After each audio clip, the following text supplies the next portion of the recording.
সেদিন বেরিয়েছিলাম বাবাকে নিয়ে রক্ত পরীক্ষার জন্য। তো বাড়ি ফেরার পথে রাস্তায় একটা জায়গায় দেখলাম একটা লোক ধোসা ইডলি এইসব বিক্রি করছিল, ওখানে বানিয়ে দিচ্ছিল।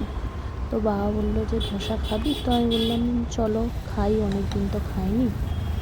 তো দেখো এখানে ধোসাটা কত সুন্দর করে বানাচ্ছে, এটা আমি দেখছিলাম দাঁড়িয়ে দাঁড়িয়ে কীভাবে বানাচ্ছে।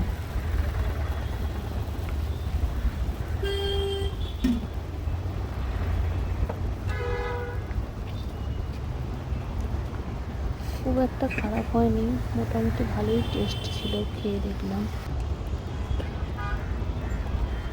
তো আমরা বাড়িতে নিয়ে এসেছিলাম বানিয়ে, দুটো নিয়ে এসেছিলাম, একটা আমি খেয়েছিলাম আর একটা মেয়ে একটু খেয়েছিল আর শাশুড়ি একটু খেয়েছিল। খারাপ হয়নি, ধোসাটা টেস্ট ছিল। আর দামটাও খুব একটা বেশি নেয়নি, মাত্র 40 টাকা করে দাম নিচ্ছিল।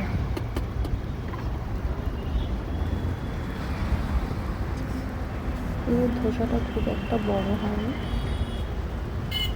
তো মিডিয়াম ছিল, কারণ যেমন দাম তেমনি জিনিস।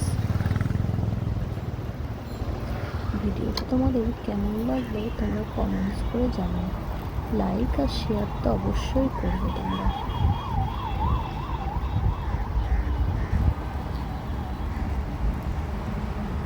আর ভিডিওটা এখন স্কিপ করো না, তোমরা ভিডিওটা পুরোটা দেখো কীভাবে ধোসাটা বানাচ্ছে। আঁচটা কমাতে হবে না, বেশি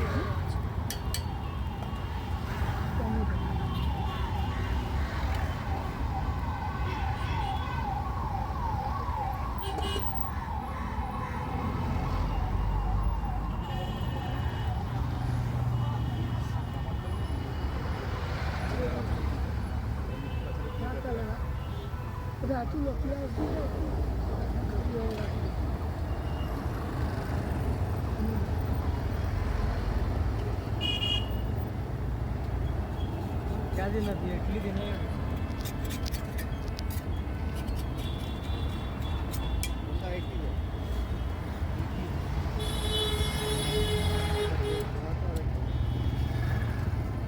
इसका टेस्ट आया तो और एक लेंगे तो इडली खा लो तो दो लीजिएगा फिर से दो लीजिएगा फिर से